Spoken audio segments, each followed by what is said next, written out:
So anyways guys, thanks for watching this. Let's go to the computer portion.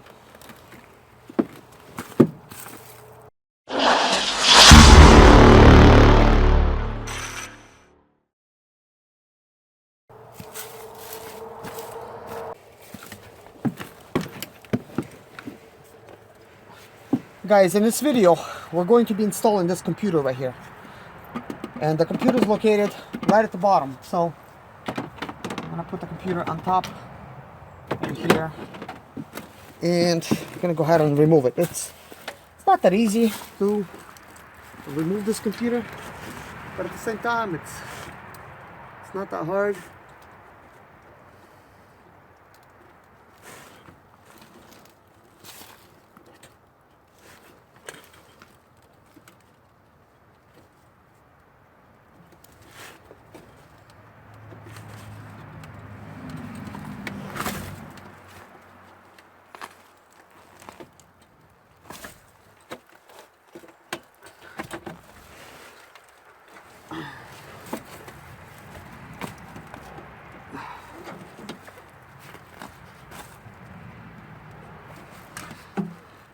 It's not a lot of room to really work back there.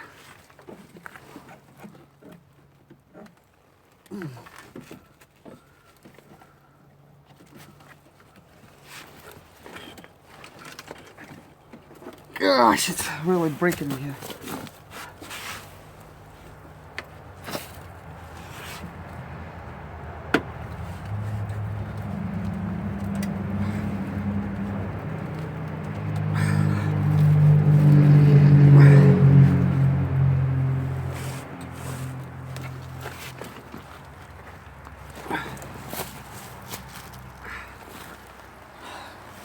I don't remember it being that hard. Oh boy.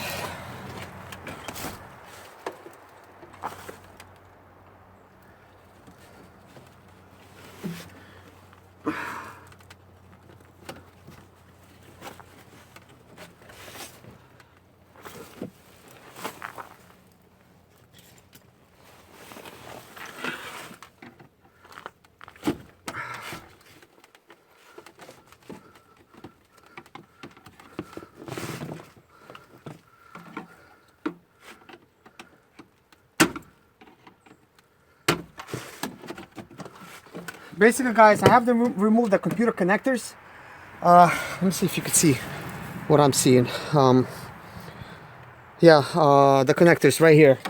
There's two of them. You remove them by extending this thing out like that. And I don't know why, but it was just kind of hard. Now, I would like to say it's the easy part, but it's not.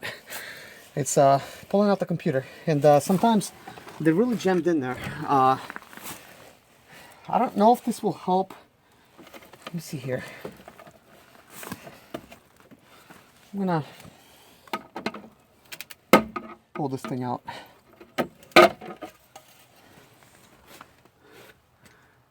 Doesn't really help anything, but the computer's at the bottom over here, and there's just really nothing for me to really pry from this end.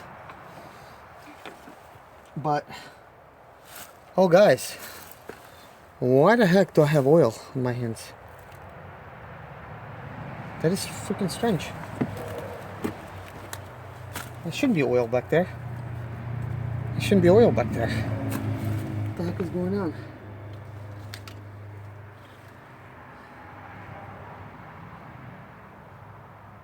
This is super weird. This is super weird.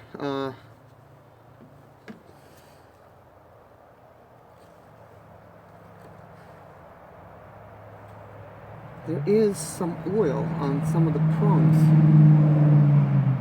and there's some oil inside. It's black. It's really weird. It is common for the transmission module, but not for this. Of course, by me saying common does not make it better.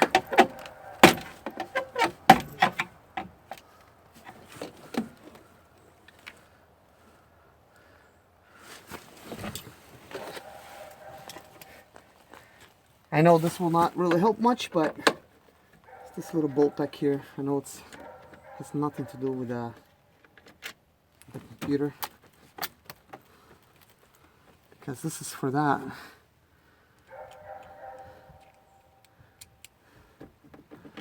That computer really inserts kind of roughly inside of the things back there, and this is why it's kind of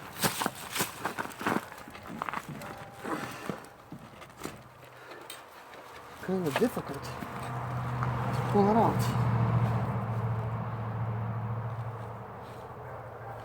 So let me struggle with it off camera. Guys, all I did, and this kind of really took a second, I took the computer and I basically pulled it just slightly on it like this, and I believe it got it loose somewhat,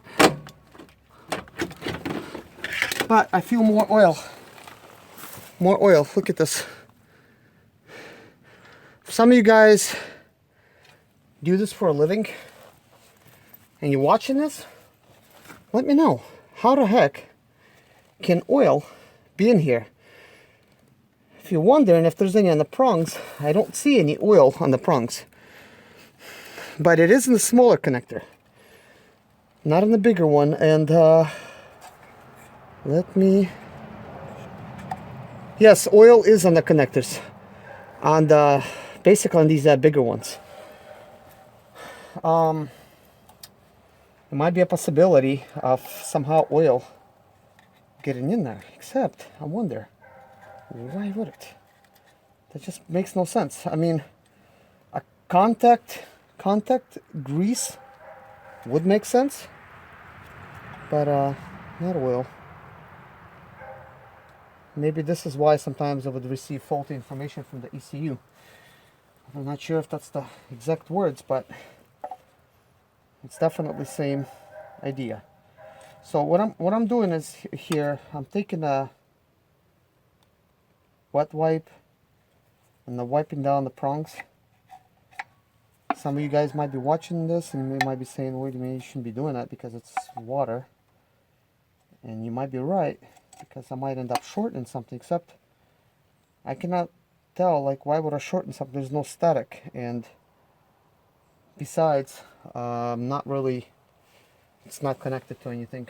So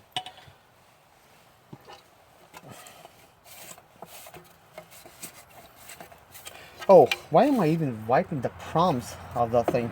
Really, that makes no sense. I'll be replacing this with another computer, so there's really no reason. But here's another computer. It's right here. Let me see if the codes match. I haven't, I mean, I don't want to mess it up, because what if this kind of, let me see if they're looking different. Okay, so the one to the left, let me see if I could talk on it like this.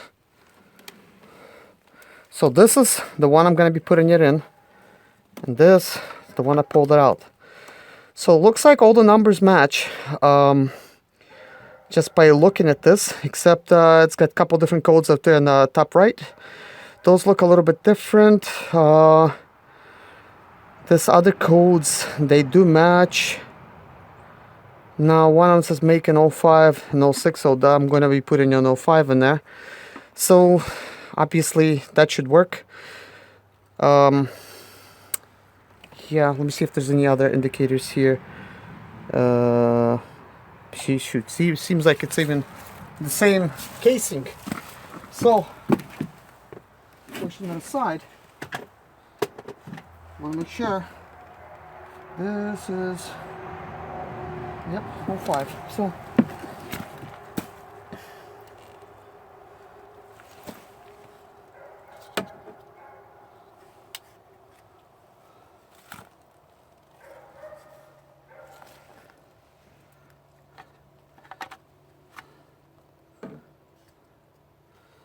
what I'll do is I'll actually try to go ahead and install the computer, and then I'm going to push it in already with it being in place.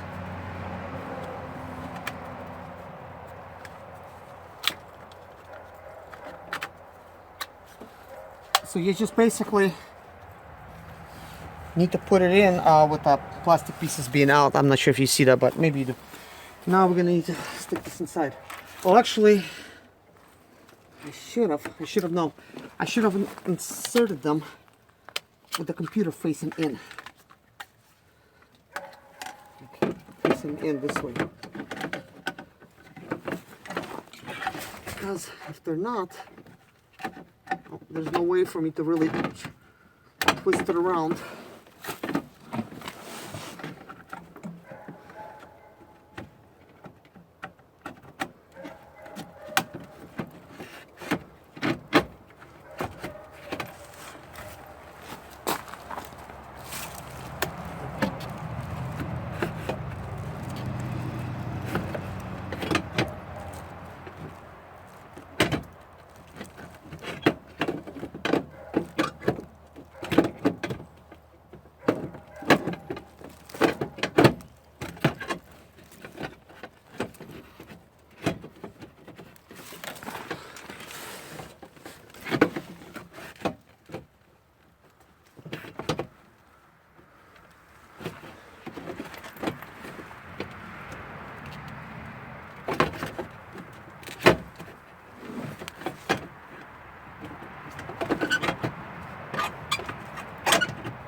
Guys, one thing for sure, it is not easy to install it in its original spot, but I have to do that, otherwise it's going to be falling out. Guys, trick is to first just kind of find these little places. You could kind of see these metal pins and slightly align them, and then once you do, you just simply push it in place. And it's not that simple. It's still not in there, but it's already hanging, but it needs to go further. So guys, this is my old computer. Basically, what you want to do is you'll be installing it, okay? The reason I pulled it out so you could kind of see. Basically, where I'm pointing, this is the portion that's going to be sliding in there, of course with no stickers, just like this. Imagine the speedometer's right here. This is where the steering wheel is, and I'm basically the front of the van. You're gonna need to use these little edges to squeeze it in between the two pins that's down there. And what I've done to begin with, I basically squeezed it in like that, so it's just slightly holding it, and it was still hanging off. And then make sure you put the connectors on, okay? Because once you slide it all the way in, you might have a difficult time putting them on, because when you attach them, there's the plastic pieces still out, and you gotta insert them in, and that's how they lock in, okay? For that reason, that way you don't slide it in and you're like, oh man, I gotta put the connectors back in there. So and basically, like, it's so hard to put it in, and once you got it in there with the connectors, just try to like wiggle it a little bit like that, and then try to like lift it up, and then, you know, put it in there like that. So by lifting it, it actually makes it a little bit easier, and then it goes in, and then you slide it all the way in there. Because guys, if you miss this, and you might put it in and you say, oh man, I put it in, I installed it so easy, it goes in there like that, and it seems like it's really easy, and it seems like it found its place, but it really didn't, then you did it wrong. But, you know, pull on it. You know, if it doesn't pull out easy, then you probably did it right. But if you just put it in there, kind of feels like it's in there, your computer, as you drive, and just gonna fall out, you know. So you don't want that to happen. It's not gonna hurt anything, but hey, it's another thing to distract you, so you don't want that. So guys, where are we at? In the next video, I'll explain. But yeah, I'll actually explain in this one, because you need to know what's going to be coming up next. So we need to go ahead and install all the electronics back on here, and we're going to be starting with the electronic things here. We're going to install them first. And in the previous video, we have installed a immobilizer, so watch previous video for that. if you want to know how to install the speedometer with the immobilizer. So now we got the computer, now we got this, now we have the, in a previous video we installed the ignition tumbler switch. So we have a different key now, we have a different computer, we have the different immobilizer, we have the different antenna ring, we have a different key. So now it's time to put everything else that we had here originally back on and cross our fingers. Hopefully it's gonna work. Man, if it doesn't, it's gonna suck. I'll have to probably put everything back, but I don't see why it wouldn't. You know. So I'll install everything, and also, like in one of the other videos, I'll show you where the keyless entry to the vehicle is, where that portion is, and where the transmission module sits. Because maybe this transmission module needs to be programmed towards this computer, even though I doubt it. I just don't see why it would. I think the original transmission module should stay in there, because this transmission in this vehicle is already from that other vehicle. The only thing I'm not sure of, okay, if the transmission module itself, it is programmed to work with the computer that is in there. And in that case, I would need to put the original transmission module in there, and for that we would need to disconnect the battery cable to do it. And right now it's disconnected. But if it works with the transmission module that I currently have in there, this means if you have an extra transmission module, like I have one with me, you could actually have it with you in case of emergencies, because once your computer goes into limp mode, you basically are gonna have so many shifts, starts, and then it's just gonna be limp mode. It will no longer start shifting, and you're basically gonna be driving in second gear from the way it's supposed to be, but you might be unlucky like I was and be stuck in first gear for the transmission, and in that case it's gonna be like 4,000 RPMs when you're driving like 30 miles an hour, and you don't want that, you know, so it's gonna suck. So by installing another transmission module, you would win some more starts, and so you could make it home or whatever, shop, whatever you want to make it to. I have towing, of course, but I like to do things myself. If I would have a problem on the road, I'd much rather make it home, because as you're doing this kind of work, you get dirty, greasy, oily, you know, all kinds of stuff, and then it helps being inside. You might be able to have a little bit more access to tools and parts and your own warm bed at home and shower and stuff like that, because on the road it sucks trying to work. Believe me, I did it many times, and it is not something I'm looking forward to.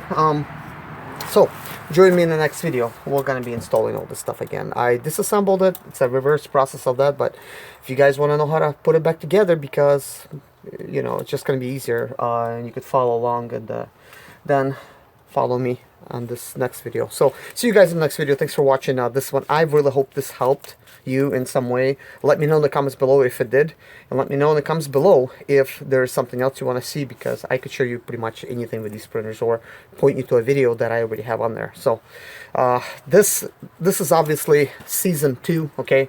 It will be a little bit better than the previous one. Hopefully we're gonna have better sound, we're gonna have better video, better views, better view of what we're actually taking apart. It is hard though to give you the very best view, but I'm trying to make it work with my GoPro here. I had this on several times. I don't think I'm gonna be turning it on again, because for the most part I think I already covered all the stuff up close, and I'm not sure how good it was over here in this little area. So, you know, I guess live and learn. But I do have a lot of different cameras, a lot of different equipment that we could be using, a lot of different setups. Since I'm making a video myself, see, this is the only hard part, that in order to be working yourself, I either have to have a tripod like I am right now, and this works obviously for stuff that you could see, but when you're at somewhere in a very close space, you're working and you're trying to make that video, you got to find a good solution to work. And I think a GoPro does a fine job, because it's very small. Like this one here, I could just basically remove it from its casing, and I could just basically slide it out.